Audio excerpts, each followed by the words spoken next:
मेरे बाबा पूरे 80 वर्ष के होकर मरे। वे अंत तक तो पूर्णतः स्वस्थ दिखते रहे, किंतु उन्हें दिल के दौरे की बीमारी थी और उसी ने अचानक एक दिन उनके गौरवशाली जीवन का अंत कर दिया। बाबा हम लोगों से अलग रहते थे, जिसके कारण स्पष्ट था उन्होंने 3 शादियां की थी। पहली शादी से मेरे पिताजी तथा 2 लड़कियां थी, दूसरी शादी से कोई नहीं और तीसरी शादी से 2 लड़के और 1 लड़की थी। दादी बाबा की तीसरी पत्नी दिमाग की गर्म और जबान की तेज थी। पिताजी जब अपने पैरों पर खड़े होने लायक हुए तो बाबा ने यही उचित समझा कि अलग हो जाए। घर के 2 हिस्से कर दिए गए। एक में बाबा, दादी, कमला बुआ, रघु और चंदू चाचा के साथ रहने लगे। हमारे बाबा काफी मोटे थे, मुंह पर बड़े बड़े गलमुच्छे जो कानों से लिपटे रहते। उन्हें देखकर पुराने जमाने के मेवाड़ के राजपूतों की याद आ जाती थी। मूंछों में वे बाकायदा तेल लगाते और उन्हें रोज कंघे से देर तक झाड़ते। माटी बड़ी सी चुटिया के महत्व को कायम रखने के लिए वे सिर को बराबर घुटाते रहते। नहाते समय पीछे से बाएं हाथ में चुटिया उठाकर उस पर दाहिने हाथ से मारते। पट पट की आवाज होती। इस अवसर पर घर के या मोहल्ले के कुछ शैतान लड़के अवश्य उपस्थित रहते। पट पट की आवाज सुनकर ही करके हंसते और उनसे वैसा ही फिर करने का आग्रह भी करते। बाहर बरामदे में लंबी चौड़ी कठिया पर मसनद का सहारा लेकर बाबा जब आराम से बैठते तो उनकी तौंद अपनी बाहर दिखाने लगती। सवेरे नहा धोकर तथा पूजा पाठ करके तैयार होने के फौरन बाद ताजा हलवा तथा हनुमान जी वाले खानदानी चांदी के कटोरे में 1 अंगुल मोटी मलाई से आच्छादित गैया का गाढ़ा दूध आता। बाबा डकार डकार कर हलवा खाते, फिर एक सांस में दूध पी जाते। उस समय मूंछों के बालों से लटकती खेलती हुई दूध की बूंदें साफ देखी जा सकती थी। इस डबल नाश्ते के बाद भोजन दिन के 1:30-2 बजे के लगभग करते। शाम को भी हल्का नाश्ता चलता, कभी चने की घुगनी, कभी मटर की फलियां, कभी गाजर और कभी शकरकंद। रात का भोजन कहीं 11-12 बजे तक होता। बाबा के अपने नियम थे और अपने आचार विचार। महीने में घर से केवल 1 बार बाहर निकलते। घुटने तक मोटी धोती, पुरानी शानदार मिर्जई, सिर पर मोटे रस्से की तरह लपटी पगड़ी और पैरों में कड़वे तेल से मुलायम किए चमरौंदे जूते। मिर्जापुरी लाठी के सहारे ठक ठक करते बहुत धीरे धीरे चलते। एक कदम लगभग 3-3.5 इंच का पड़ता। खसखस की आवाज होती रहती, चुपचाप चलते रहते। रास्ते में कुछ खाना पीना हराम था। गंतव्य स्थान पर भी पहुंचकर घंटों बैठे गप्पे लड़ाते रहते। दुनिया वालों को गालियां सुनाते, अपने जमाने के तौर तरीकों की अथक सराहना करते, परंतु इस बीच एक बूंद जल भी वहां का अपने मुंह में न डालते। गालियां तो उन्हें अत्यंत प्रिय थी। कोई बात इधर की उधर हुई नहीं कि मुंह से भर भर टेढ़ी तिरछी मजी मजाई गालियों की बौछार होने लगती। जैसे छेड़ने पर क्रोधित मधुमक्खियां छत्ते से भर भर निकल आती हैं। बच्चे हो या बड़े, अम्मा हो या बाबूजी, नानी हो या दादी, सबके साथ पुश्तों की खबर लेते, घंटों बड़बड़ बड़बड़ करके। पिताजी ने उनके आराम में कोई कमी की, दादी गिर पड़ी, लड़कों ने शोर मचाया, किसी ने देर से भोजन किया, कोई फैशन से रहने लगा। सभी मौकों पर बिना पक्षपात अबाधित गति से गालियां उनके मुख से निकलती रहती। अभी उसी रोज की बात है। मैं छुट्टियों में कॉलेज से घर लौटा था। यहाँ मैं यह कह दूं कि मैं जरा फैशनेप्रस्त और घुमक्कड़ किस्म का व्यक्ति हूँ। इस पर बाबा ने ऐलान कर दिया कि मैं तो पूरा आवारा हूँ। खैर, मैं स्टेशन से घर आकर सबसे पहले बाबा के पैर छूकर उनके पास बैठ गया। कॉलेज की इधर उधर की बातें पूछने के पश्चात वे गांव का हाल सुनाने लगे। देख रे बाबू, तेरे जाने के बाद गांव पर बड़ी आफत आई। भोला, कुंजन, जतिया और ढेला मर गए। गंगा मैया की भी कृपा न रही। जोरों की बाढ़ आई और सारे खेत खलिहान चौपट हो गए। कलयुग आ गयो है, आपस में भी प्रेम नहीं रहा। गुंडे लफंगे बढ़ रहे हैं। यह चंदू बड़ा आवारा निकला, हमेशा फौजदारी करने को तैयार रहता है। बहू बेटियों की तो इज्जत ही नहीं करता है, उनकी इज्जत को इज्जत नहीं समझता। साले की खोपड़ी पर एक लठ पड़ जाए तो सारी लफंगाई हिरन हो जाए। इतना कहकर बाबा अचानक मेरी तरफ घूरने लगे, फिर कड़ी आवाज में बोले, और तू ही कौन अच्छा है? आवारा तो तू भी है, नालायक गधा कहीं का, चुपचाप सुन रहा है। तेरे लक्षण क्या अच्छे हैं? तो चंदू से भी 2 गज आगे है। निकल जाए यहाँ से साले। तब मैं यह सोचता कि बुढ़ा पागल हो गया, भीतर चला गया था। वे एक बड़ी भारी समस्या थी। बाहर बरामदे में वे बैठते, परंतु घर में कहाँ क्या हो रहा है इसके प्रति सर्वदा उनका आकर्षण एवं सतर्कता बनी रहती। कहाँ दूर घर में खट हुआ, बाबा चिल्ला पड़े, क्या हुआ रे? कौन सुनता है, पर वह कि बड़बड़ाए जा रहे हैं। कोई साला नहीं सुनता, जरूर थाली गिराई होगी, घर को चौपट कर देंगे। यह बुढ़िया, यानी कि दादी, यह बुढ़िया साली भी नहीं बोलती, कब से चिल्ला रहा हूँ। और कोई बाहर जाने को हुआ तो उसे ललकारा, कोई वही अनजान में जरा सी हंस पड़ी तो उसे गाली दे दी। सामने से चुपचाप जाने पर प्रत्येक अनजान व्यक्ति का नाव गांव गांव पूछा, कोई भैंस हो खुद भी कूद पड़ते। कोई घटना उनकी आलोचना से नहीं बचती थी। कोई भी व्यक्ति उनकी पूछताछ और जांच पड़ताल का खतरा उठाए बिना सामने से नहीं गुजर सकता था। एक ही जगह से कई कई मोर्चे संभालते थे। उनके मारे घर के लोगों की नाक में दम था। कभी कोई शांति से नहीं बैठ सकता था और इसलिए शायद लोग उन्हें मन ही मन कोसते थे। घर की औरतें फुसफुसाती, बुढ़ा को एक की जीभ रखता है, मौत भी नहीं आती उसे, घंटों चिल्लाते रहते हैं और सब कान में तेल डाले बैठे रहते हैं। रात को प्यास लगने पर पानी देने वाला कोई ना मिलता। कांपते कर्राते बुढ़ा इसी तरह बर्राता रहता, कौन उठे। बेचारे हार कर अपने आप ही उठते, धीरे धीरे किसी तरह घड़े के पास जाते और गटर गटर पानी पीते। सिर में दर्द होने पर लौंग पीसकर लगा दी जाती, चलो छुट्टी हुई, फिर कोई पास ना फटकता।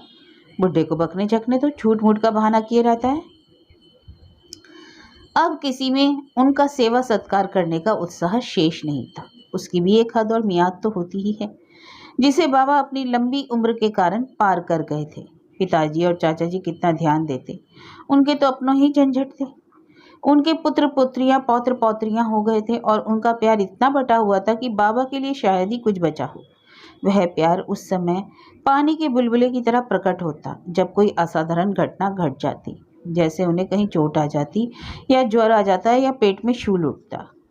पिताजी या कोई चाचा जी ध्यान आने पर कहते, अरे बहू हल्दी गर्म करके लगा दे या तुलसी का काढ़ा पिला दे। तुम अपनी देह की परवाह नहीं करते, थोड़ा टहल ही लिया करो। यह कहकर भीतर या बाहर किसी को जैसी भी जरूरत हो चले जाते। बहुत देर बाद एक छोटी सी लड़की आती और कहती, लो बाबा लगा लो या ये पी लो। जवान बहुओं और लड़कियों को पास आने के लिए इसलिए एतराज था कि बाबा हमेशा डकारते रहते और खौं खौं करके खांसकर वहीं जमीन पर थूकने लगते। बाबा रे बाबा, कौन जाए बाहर। उनकी उम्र इतनी अधिक हो गई थी कि लोग साफ साफ ईमानदारी से कह देते, अब उनके आराम से प्राण निकल जाएं तो अच्छा हो। कभी पिताजी या चाचा जी कहते, काका अब तो यही अच्छा है कि हौसले से तुम्हारा क्रियाक्रम करूं, और बाबा इस पर दब्बू बोलने वाले की तरह सिर हिलाते, जो भरी महफिल में अपने झूठ का भांडाफोड़ होने पर जी हाँ करता है, जैसे बाबा के पास अपने जिंदा रहने के पक्ष में कोई दलील ना हो और वे कोई अपराध करते हुए रंगे हाथों पकड़े गए हों। और बड़े लोग बाबा के प्रति जितने लापरवाह थे, उतनी ही बच्चों को उनमें दिलचस्पी थी। दिन भर वे उनके चारों ओर मंडराया करते और बाबा जितना उन बच्चों के हंगामे और नाज नखरे बर्दाश्त करते, उतना घर का कोई नहीं। उन्होंने उन्हें सिर पर चढ़ा रखा था। दूध से भरा गिलास पटक बाल्टी के साफ पानी को खराब कर अम्मा की साफ साड़ी में मिट्टी से सने हाथ पहुंच वे सरपट बाबा के पास भाग आते और वहां किसी का बस न चलता। उन्होंने कह दिया था, खबरदार लड़कों कोई ना मारे, किसी ने हाथ चलाया तो मुझसे बुरा कोई ना होगा। सचमुच तब वे बड़े बुरे हो जाते।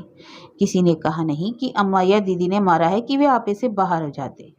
लड़के को हाथ पकड़कर गुस्से से कांपते सीधे भीतर चले जाते और ललकार उठते, किसने मारा मुन्ना को? आए सामने तो हाथ तोड़ दूं। बार बार कहता हूं कि बच्चों को ना मारो, लेकिन कोई सुनता ही नहीं। बहू तुम एक बात साफ साफ सुन लो, अगर तुमने आगे लल्लू पर हाथ उठाया तो तुम्हारा गला मरोड़ दूंगा, किसी साले की ना सुनूंगा। यह बड़बड़ बहुत देर तक चलती रहती। बड़ी मुश्किल तो यह थी कि वे सभी लड़कों से खोद खोद कर पूछते, किसी ने तुझे कुछ कहा तो नहीं, मारा तो नहीं? इससे कोई मतलब नहीं कि आज मर है या कल, बस मारा है कि नहीं बस। और लड़के तो लड़के ही ठहरे।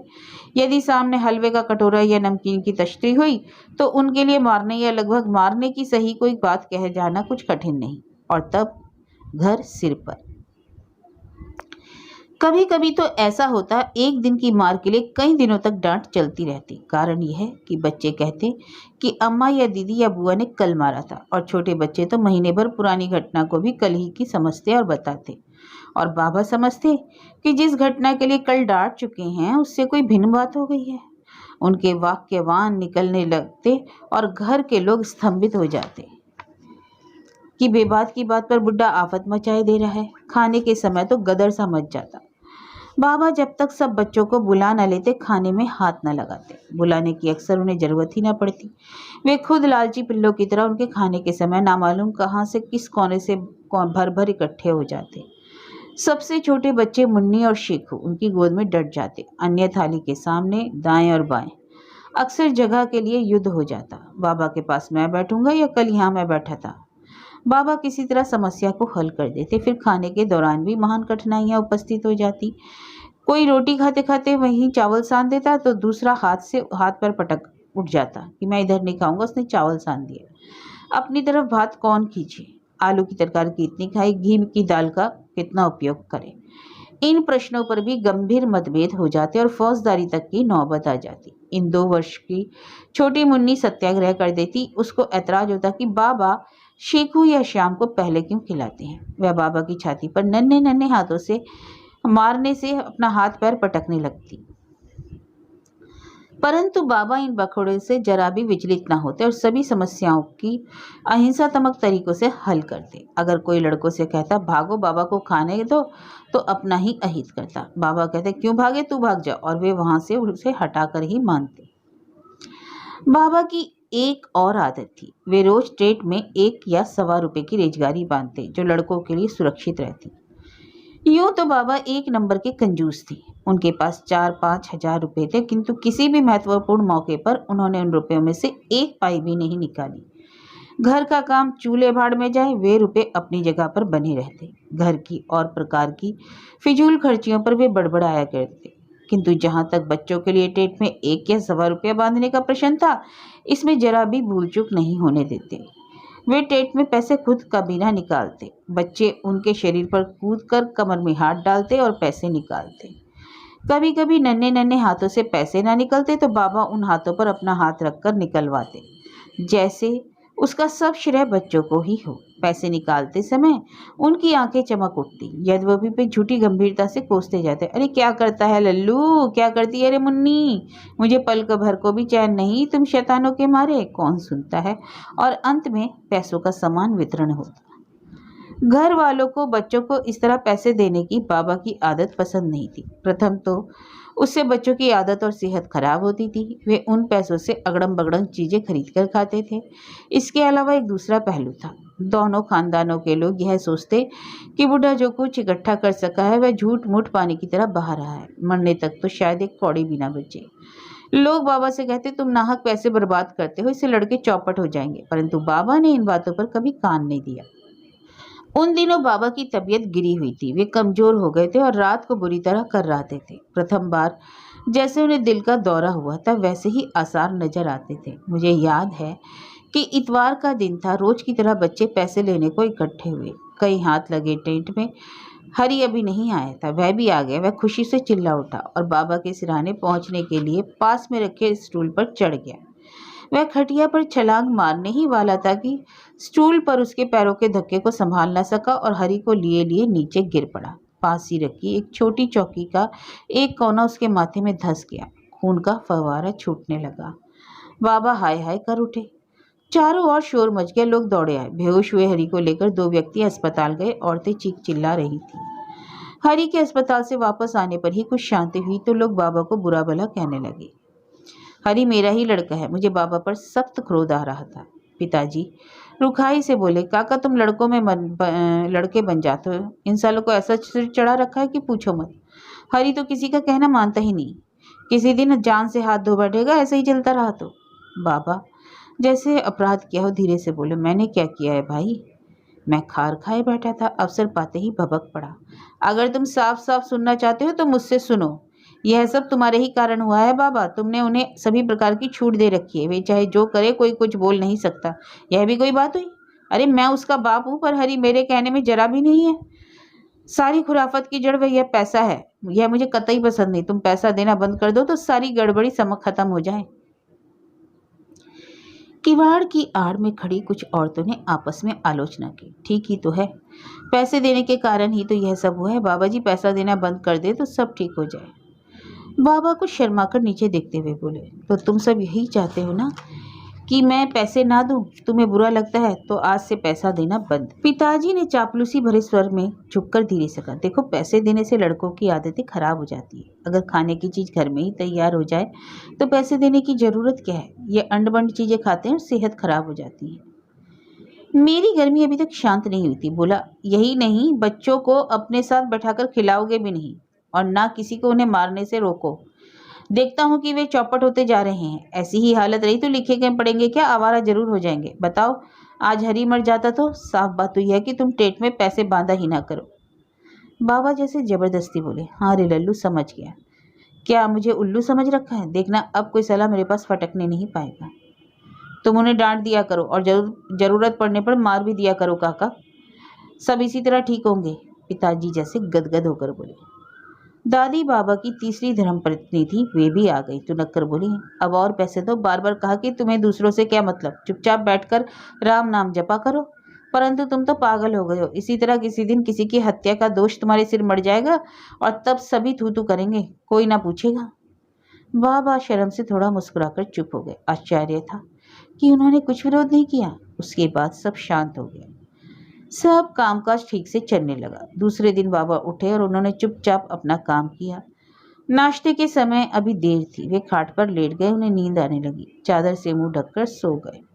सब लोग भीतर अपने अपने काम में व्यस्त थे। लगभग 1 घंटा बाद दादी एक हाथ में हलवे का कटोरा और दूसरे हाथ में गिलास लिए बाहर आई। उन्होंने कहा, उठो उठो जी, कलेव कर लो। बाबा कुछ नहीं बोले।